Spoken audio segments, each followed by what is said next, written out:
morning, folks.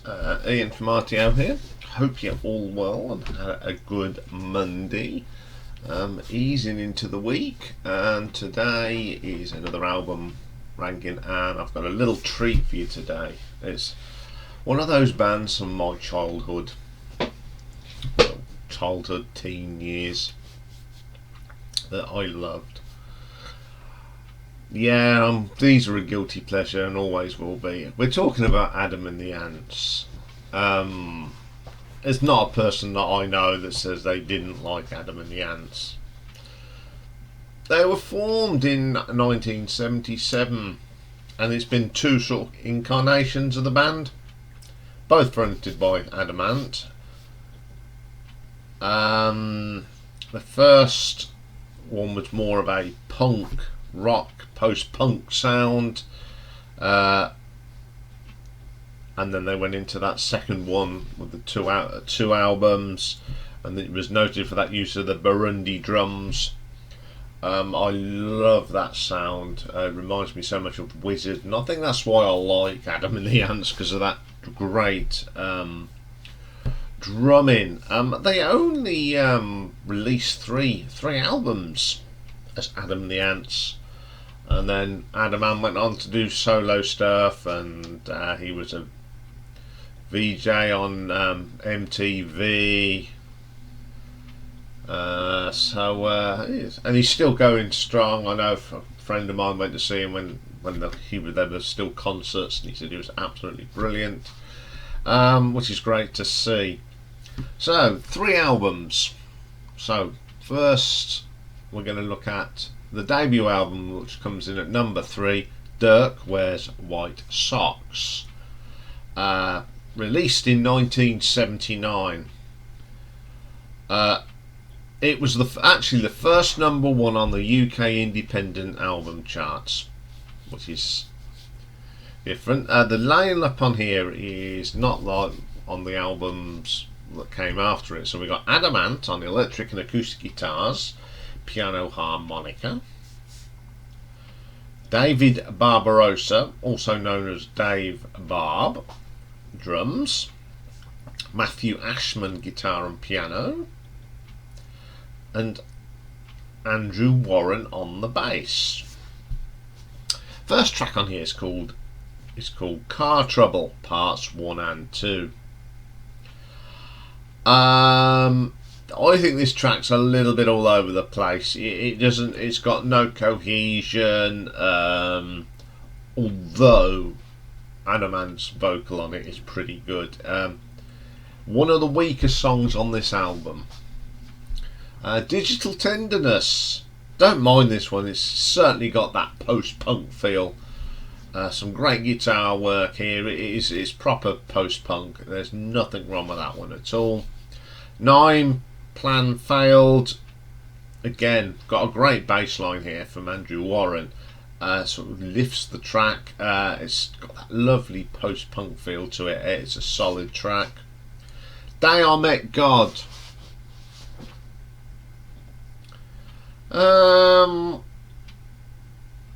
It's an interesting track. I'll also say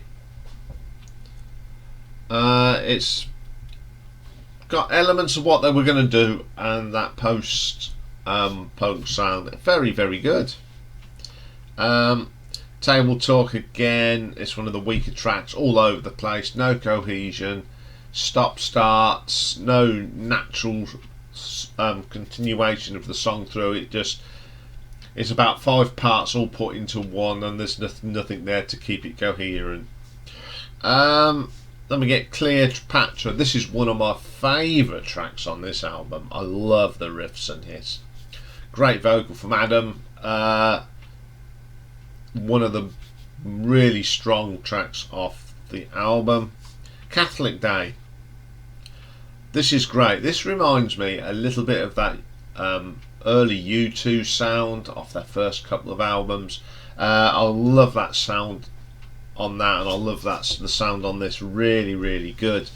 Then we get Never Trust a Man with Egg on His Face. Setting down the stall of what was to come. I think this is my favourite track on this album. Really strong stuff. Animals and Men, another little bright track. Rock, a bit of really good rock guitar in there. Really, really good. Family of Noise, got some nice guitar riffs on this one, and Adam puts in a fine vocal performance. The Idea, bit of one of the weaker tracks. I wouldn't say it's my favourite on the album. Okay, this isn't a bad album by any means. It's a band in, what should we say, discovering themselves. Don't really know what direction to go in, but it has got some promising tracks on here. Unfortunately though, it's an album that I very rarely listen to. I put it on now and again. I had it on not so long ago, and I think I've got a little bit more affection for it now than I did probably 5 years ago. So I'm going to give this an RTO ranking of 6 out of 10. Okay, then coming in number 2, we have the third album, and it was the final one that was credited to Adam and the Ants, because future albums will just be credited as Adam Ant. Released in 1981, Prince Charming. This album features a new bass player, Gary Tibbs, who replaced Kevin Mooney. So on here we've got Adam Ant on vocals, bass and harmonica, Marco Pironi on guitar, Chris Hughes, or as is known on here as Merrick, on drums and acoustic guitar on Prince Charming, Terry Lee Mail on drums and Gary Tibbs on the bass. Opens up with the Scorpios. Sounds like the start of a 1970s action American TV show. Lots of brass and flute. It's a little bit different, I suppose, but it's a little track that gives you that way and all that. Yeah, if you remember the sort of cop shows of the 1970s from America, it's got that sort of sound to it. The next track is Picasso Vista El Palante Les Simos. Still a little bit of that post-punk still keeps creeping back into Adam and the Ants, but I think it's a lot bit more polished now than on that first album. It's a really good track. Then we get, of course, the classic Prince Charming. Starts off with that lovely bit of acoustic guitar and that dum dum dum. Everything about it, the dance that we all did in the day, the video with Diana Dawes in it, it's still a firm favourite of everybody today, and I think it's one of them tracks that will never ever age. It's just brilliant. Then we get Five Guns West. I call this Punk Meets Cowboys. It's really good. I love that track. A lot of people don't like it, but I do. I think it's a clever little track. Really, really good. Then we get That Voodoo. Not my favourite track on the track. It's a bit weird, although it's got some really good guitar work from Marco. It's just not for me. Then we get my favourite track on this album, without a doubt, Stand and Deliver. Again, a very memorable video. Love the drumming in this. That double drums is fantastic. The harmonies on this at the end are brilliant. And of course we get lots of dilly quaquas, and which actually is outstanding. Love this track. Second track on side 2 was Mile High Club. Yet another one of them more experimentation, quirky numbers. Love the bass line from Gary Tibbs in this. I think it's more of an intro to the next track. Sort of builds you up because the bass line sort of continues, and then it goes into that another good little track, the Ant Rap. Adamant doing rap. It's great. The drumming on this is fantastic. There's a nice little bit of guitar power chord in there, but it's always remembered for I've got Marco, Merrick, Terry Lee, Gary Lynn, Tibbs and yours truly from the naughty north and the sexy south. Then there's a bit of knocking it on the head and going for a curry. Got some great lyrics in this, and it's a memorable track off the album. Mohawk. The drumming on this, the Burundi drums sound brilliant on this. It's just that North American feel to it. North American Indians. Great track, love that one. Then we get SEX, pretty good track. Nice guitar work for Marco on this. And then we get Lost Hawaiians. This is an instrumental, a re-recording of a song that is going to be on the other album we're going to feature. This is a little bit more Hawaiian than cowboy, and it's got a little bit of the Lion Sleeps Tonight feel to it. It's still a good version of it. Los Ranchos is the track we're talking about, but this is called the Lost Hawaiians.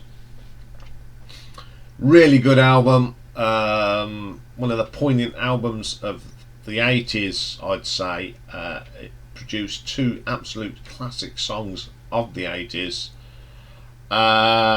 It's just a strong album. Love it to bits. So I'm going to give this an RTO ranking of 8 out of 10. Okay, coming in at number 1 then, we go to the second album, released in 1980. The album that introduced the Burundi beat, Kings of the Wild Frontier. Adamants on vocals, acoustic guitar and piano. Marco Perrone again on the electric guitar. Kevin Mooney on bass. Merrick, Chris Hughes drums, and Terry Lee Mail on the drums. Opens up with the brilliant Dog Eat Dog.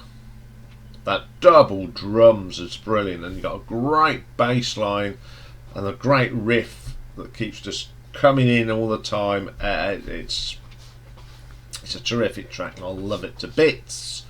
Then we get the brilliant Ant music. My favourite song by Adam and the Ants. From that opening drums on the beginning, the little taps on the rims of the drums, the bar harmonies, the vocals, and that great guitar solo from Marco Perrone just makes it one of the best tracks by the Adam and the Ants. Then we get Feed Me to the Lions. This is one of them post-punk songs. The sound sounds even better. This is an absolute belter of a track. Then we get Los Rancheros. Remember, it was called the Lost Hawaiians on Prince Charming. This is more of the cowboy sounding version. Really good. Love that track. Ants Invasion. Love this. Great bass line from Kevin Mooney. I love Marco's guitars on this. It's just a killer track. Killer in the Home. Again, the drumming between Merrick and Terry Lee is brilliant. It just adds depth to this track. If it was just one drum, I don't think it would be as good as track. Fantastic stuff. Then we get Kings of the Wild Frontier. God, that drumming at the beginning. Again, it's reminds me of Wizard, and I think that's why I love this album, because the drumming just reminds me of Wizard. Fantastic track is Kings of the Wild Frontier. Magnificent Five, one of the heavier tracks on the album. Got some great guitar riffs. The drums again sound fantastic on this track. Then we get Don't Be Square Be There, a little bit different. You get this nice funky start, then you get some great work from Marco on the drums. The vocal from Adam is just top draw stuff. Really good song. Then we get a little piratey song called The Jolly Roger. I'd say this is just a modern day sea shanty, all about pirates. I love pirates. Even now, I'm a grown man and I still love the history and the legacy of pirates. Fantastic track. Making history. This isn't particularly a favourite of mine. It's not the best track on the album, probably the weakest one. Then we get the last track, The Human Beings. This is the a track that sounds of that from that very first album, that post-punk sound, but it's more richer. And what helps with this is where you've got that double drums, and the bass line from Kevin Mooney is just terrific. It really, they took what they'd started with and just added to it to make it even better. Okay, in my eyes, this is probably one of the best albums from 1980. Full of great tracks, 2 massive hits. I play this a lot. I just find it a brilliant album, and it does take me back to my teens. So I'm going to give this an RTO ranking of 9 out of 10. Well, that was a bit of fun, bit of reminiscing for me. Listening to these albums again brought back lots of good memories from them times, and I still think they're great. We'll have our little guilty pleasures, and this is one of mine. Okay, I'll be back later for a bit of a different sort of retro ranking. It's a Beatles one, featuring songs that are not on the albums, because you couldn't leave some of them off when you talk about the Beatles. So I'll be back for that later. Bye bye for now.